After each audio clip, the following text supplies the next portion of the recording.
बंगाल के मुर्शिदाबाद में हुई हिंसा के बाद राष्ट्रपति शासन लगाए जाने की याचिका पर आज सुप्रीम कोर्ट में सुनवाई होनी है। दूसरी ओर बासी स्वराज ने नेशनल हेराल्ड को लेकर विरोध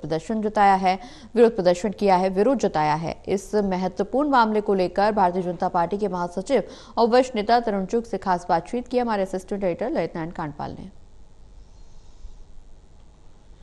मुर्शिदाबाद में हुई हिंसा पर अब जो है राष्ट्रपति शासन लगाए जाने की मांग को लेकर आज सुप्रीम कोर्ट में सुनवाई होने वाली है। मेरे साथ बात करने के लिए मौजूद हैं भारतीय जनता पार्टी के वरिष्ठ नेता तरुण चुग।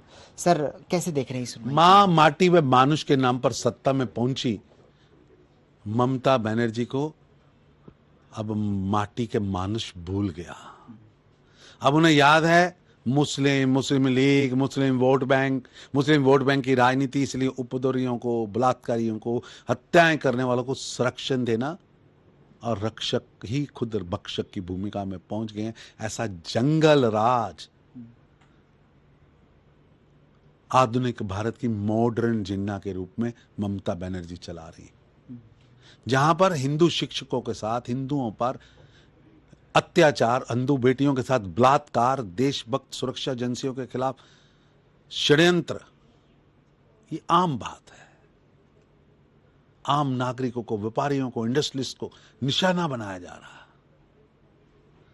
बंगाल की भारतीय जनता पार्टी सबकी सुरक्षा, सबका साथ, सबका विकास और सबके विकास को एजेंडा मानकर काम कर रही है। हर नागरिक को सुरक्षा मिलनी चाहिए। बंगाल अब बदलाव चाहता है और मॉडर्न जिन्ना के जंगल राज से मुक्ति चाहता है। आप लोग कई बार नेशनल हेराल्ड को लेकर प्रेस कॉन्फ्रेंस कर चुके हैं, आरोप लगा चुके हैं। चिदंबरम साहब कह रहे हैं कोई मनी ट्रेल नहीं है, किसी तरह का अपराधी नहीं हुआ। कांग्रेस नेता अब न्याय प्रक्रिया को लेकर भी सवाल उठा रहे हैं। आप कभी देश के कॉन्स्टिट्यूशन को बदनाम करते हैं, कभी न्याय प्रक्रिया को बदनाम करते हैं, कभी लोकतंत्र को अपमान करते हैं।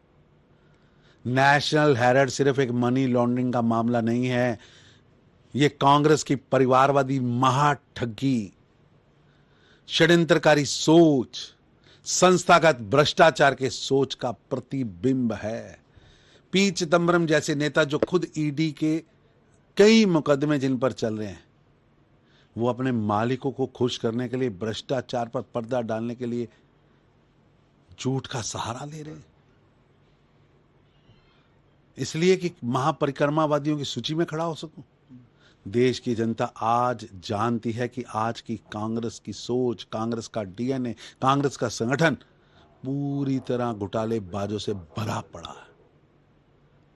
लूट खसूट, धोखाधड़ी के केस में जमानती नेता दूसरे कांग्रेसी धोखाधड़ी और जमानत पर आए नेता की पैरवी कर रहा है। इसे समझ आती कि पूरी की पूरी कांग्रेस घोटालेबाजों, लूट खसूट करने वाले षड्यंत्रकारी धोखेबाजों का पनाहगाह बन गई है। बांसुरी स्वराज आज बैग लेकर पहुंची हैं जिसमें लिखा है नेशनल हेराल्ड की लूट। पूरा देश नेशनल हेराल्ड की लूट से दुखी है। देश की स्वतंत्रता संग्राम के, स्वतंत्रता सेनानियों के सपनों को जिन्होंने लूटा, उनकी पाई पाई को षड्यंत्र के तहत लूटा, देश उससे बहुत दुखी है कि जो कांग्रेस पार्टी देश के स्वतंत्रता सेनानियों को लूट सकती है, उनकी प्रॉपर्टीज पर एक परिवार कब्जे बना रहा है, धोखाधड़ी से सब चीजें अपने नाम की जा रही हैं।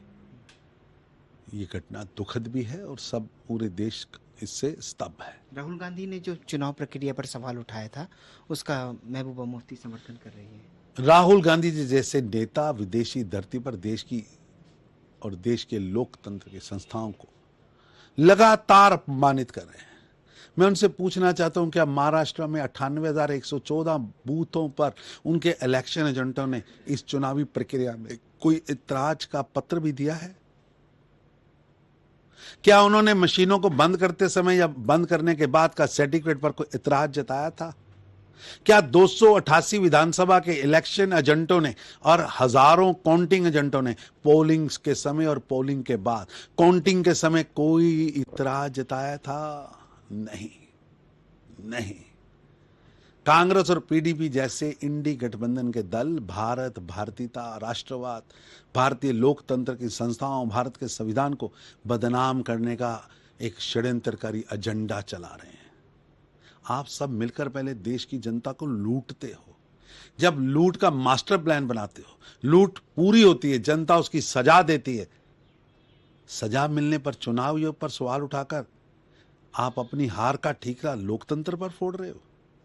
देश जानता है कि किस तरह देश को कांग्रेस और इंडी गठबंधन के परिवारवादी वंशवादी नेतृत्व ने लूटा और अपनी लूट को जायज ठहराने के लिए लोकतंत्र पर ठीकरा फोड़ा जा रहा है। दुर्भाग्यपूर्ण है। हमसे बातचीत करने के लिए बहुत बहुत शुक्रिया। कैमरा पर्सन विद्याधर बारिक के साथ ललित नारायण कांडपाल, टोटल न्यूज़, दिल्ली।